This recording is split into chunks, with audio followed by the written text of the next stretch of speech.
Assalaamu alaykum warahmatullaahi wabarakaatuh. Hara seenaa Islaamni Afrikaa keessatti jalqabee babal'ate ilaalla. Seenaa kun dinqisiisaa fi barnoota guddaa qaba. Islaamni karaa hedduun Afrikaa seene. Jalqaba Islaamaa Makkaa keessatti rakkina ture.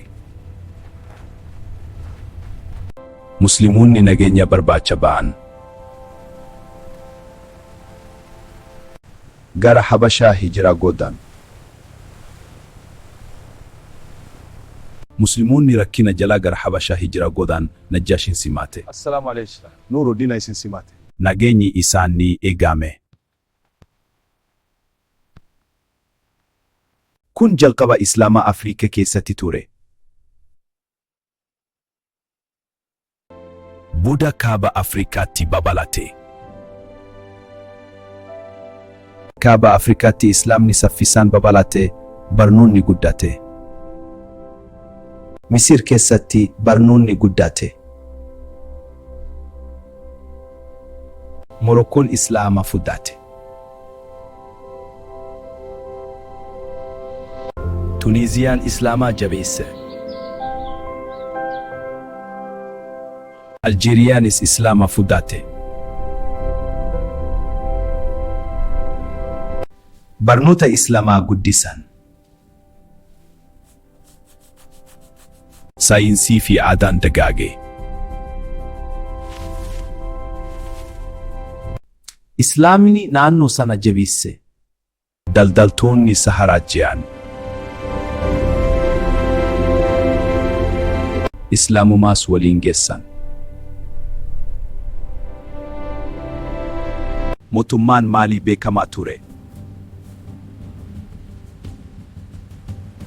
Mansa Muusaan shoora guddaa qaba.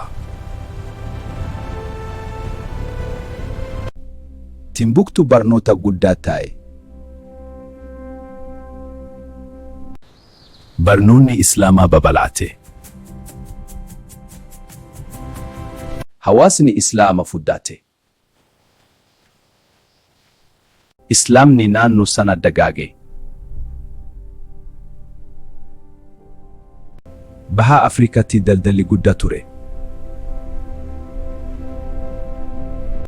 Aadaan Swahilii guddate. Somaaliyaatti Islaamni jabaate. Keeniyaattis ni babal'ate.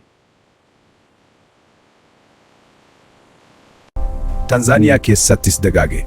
Gama kana! Hangam? Shantam! Tole! Daldalaan Islaamummaa fide.